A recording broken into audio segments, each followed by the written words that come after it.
ನಮಸ್ಕಾರ ಸ್ನೇಹಿತರೆ, ಇವತ್ತಿನ ವಿಡಿಯೋದಲ್ಲಿ ಕೈ ಕೆಸರಾದರೆ ಬಾಯಿ ಮೊಸರು ಎಂಬ ಒಂದು ಜನಪ್ರಿಯ ಗಾದೆ ಮಾತು ವಿಸ್ತರಣೆ ಬಗ್ಗೆ ತಿಳಿಸ್ಕೊಡ್ತೇನೆ.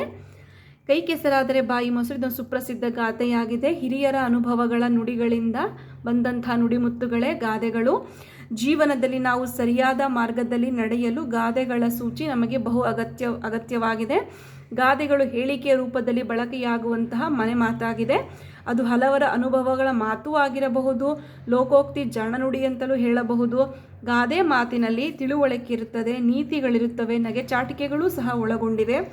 ಒಳಿತು ಕೆಡುಕುಗಳ ಸೂಕ್ಷ್ಮತೆಗಳಿವೆ. ಹೀಗಾಗಿ ವೇದ ಸುಳ್ಳಾದರೂ ಗಾದೆ ಸುಳ್ಳಾಗದು ಎಂಬ ಜನಪ್ರಿಯ ನಾಣ್ಣುಡಿ ಪ್ರಸಿದ್ಧಿಯಲ್ಲಿದೆ. ಅರ್ಥ: ಕೈ ಕೆಸರಾದರೆ ಬಾಯಿ ಮೊಸರು ಎಂದಾಗ ನಾವು ಕೈಯನ್ನು ಕೆಸರಲ್ಲಿ ಅದ್ದಿ ತೆಗೆದಾಗ ಬಾಯಲ್ಲಿ ತಾನೇ ಮೊಸರಾಗುತ್ತದೆ ಎಂಬುದು ಶಾಬ್ದಿಕವಾಗಿ ಅರ್ಥ ಕೊಟ್ಟರೂ ಸಹ ಅದರ ಭಾವಾರ್ಥ ಒಳನೋಟ ಬೇರೆಯೇ ಇದೆ. ಕೈ ಕೆಸರಾಗುವುದು ಅಂದರೆ ಕಷ್ಟಪಟ್ಟು ದುಡಿಯುವುದು, ಶ್ರಮ ವಹಿಸಿ ಬೆವರು ಸುರಿಸಿ ದುಡಿಯುವುದು. ಬಾಯಿ ಮೊಸರು ಅಂದರೆ ಹೊಟ್ಟೆ ತುಂಬ ಸವಿಯಾದ ಹೊಟ್ಟೆ ಬಿರಿಯಾದಂಥ ಊಟವನ್ನು ಮಾಡುವುದು. ಯಾವ ರೀತಿ ಹೊಟ್ಟೆ ಬಿರಿ ಊಟ ಮಾಡುವುದು? ನಾವು ಸುಮ್ಮನೆ ಕೂತು ಊಟ ಮಾಡಬಾರ್ದು. ಕಷ್ಟಪಟ್ಟು ಬೆವರು ಸುರಿಸಿ ನಾವು ಊಟ ಮಾಡುವಂಥ ಸಿಗುವ ತೃಪ್ತಿ ಬೇರೆ ಎಲ್ಲೂ ಸಿಗುವುದಿಲ್ಲ. ಇದರ ವಿವರಣೆ ನೋಡೋಣ. ಸೋಮಾರಿಯಾಗಿ ಸುಮ್ಮನೆ ಕುಳಿತಿರಬಾರದು. ಯಾವುದಾದರೂ ಒಂದು ಕೆಲಸ ಮಾಡುವುದರಿಂದ ನಮ್ಮ ಹೊಟ್ಟೆ ತುಂಬುತ್ತದೆ, ಕೈ ಕೆಸರಾಗುತ್ತದೆ ಅಂದರೆ ಕಷ್ಟವಾಗುತ್ತದೆ ಎಂದು ತಿಳಿದು ಕೈ ಕಟ್ಟಿ ಕೂಡುವುದನ್ನು ಬಿಟ್ಟು ಯಾವ ಕೆಲಸವಾದರೂ ಸರಿ ಶ್ರಮ ವಹಿಸಿ ದುಡಿದಾಗಲೇ ನಮಗೆ ಒಳ್ಳೆಯ ಪ್ರತಿಫಲ ಸಿಗುತ್ತದೆ ಎಂಬ ಅರ್ಥವಿದೆ. ಅಂದರೆ ನಾವೀಗ ಸೋಮಾರಿಯಾಗಿ ಸುಮ್ಮನೆ ಕುಳಿತುಕೊಂಡ್ರೆ ನಮಗೆ ಏನು ಪ್ರಯೋಜನ? ಯಾವುದಾದ್ರೂ ಒಂದು ಕೆಲಸ ಮಾಡಿದಾಗಲೇ ಅಲ್ವಾ ನಮ್ಮ ಆತ್ಮಗೂ ಒಂದು ತೃಪ್ತಿ ಸಿಗುವಂಥದ್ದು. ನಮ್ಮ ಹೊಟ್ಟೆ ಕೂತು ತಿಂದರೆ ಕುಡಿಕೆಯೂ ಸಾಲದು ಅಂತ ಹೇಳ್ತಾರೆ. ಹಾಗಾಗಿ ನಮ್ಮ ಹೊಟ್ಟೆ ತುಂಬುತ್ತದೆ, ಕೈ ಕೆಸರಾಗುತ್ತದೆ, ಕಷ್ಟವಾಗುತ್ತದೆ ಅಂತೇಳಿ ನಾವು ಕೈ ಚೆಲ್ಲಿ ಕೂರಬಾರದು. ಅದನ್ನು ಬಿಟ್ಟು ನಾವು ಯಾವುದಾದ್ರೂ ಒಂದು ಕೆಲಸವನ್ನು ಶ್ರಮ ವಹಿಸಿ ದುಡಿದಾಗಲೇ ನಮಗೆ ಅದರಿಂದ ಒಳ್ಳೆಯ ಪ್ರತಿಫಲ ಸಿಗುತ್ತದೆ. ಈಗಿನ ಕಾಲದಲ್ಲಿ ಮಕ್ಕಳು ಮತ್ತು ದೊಡ್ಡವರು ಕೂಡ ಜೂಜು ಅಥವಾ ಕಳ್ಳತನ ಇತರ ಅನೈತಿಕ ಜಾಲಕ್ಕೆ ಬಲಿಯಾಗುತ್ತಿದ್ದಾರೆ.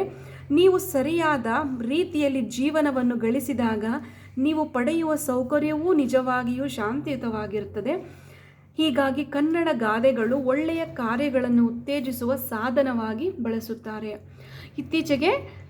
ಇತ್ತೀಚೆಗಿನ ಮಕ್ಕಳಾದರೂ ಸಹ ಆಗ್ಬೋದು, ದೊಡ್ಡವರಾದರೂ ಸಹ ಆಗ್ಬೋದು, ಅನೈತಿಕ ಜಾಲತಾಣಕ್ಕೆ ಬಲಿಯಾಗುತ್ತಿದ್ದಾರೆ. ಜೂಜು ಅಥವಾ ಕಳ್ಳತನ ಇತ್ಯಾದಿ ಅನೈತಿಕ ಜಾಲಕ್ಕೆ ಬಹಳ ಸುಲಭವಾಗಿ ಬಲಿಯಾಗುತ್ತಿದ್ದಾರೆ. ಅದು ಅನ್ಯಾಯದ ಮಾರ್ಗವಾಗಿ ಹಣವನ್ನು ಸಂಪಾದಿಸಿ ಆ ಮೂಲಕ ಸುಖ ವೈಭೋಗ ಜೀವನ ನಡೆಸಬೇಕು ಎನ್ನುವುದು ಹಲವರ ಗುರಿಯಾಗಿದೆ. ಅದು ತಪ್ಪು. ನಾವು ಅದನ್ನು ಮಾಡುವಂಥದ್ದು ತಪ್ಪು.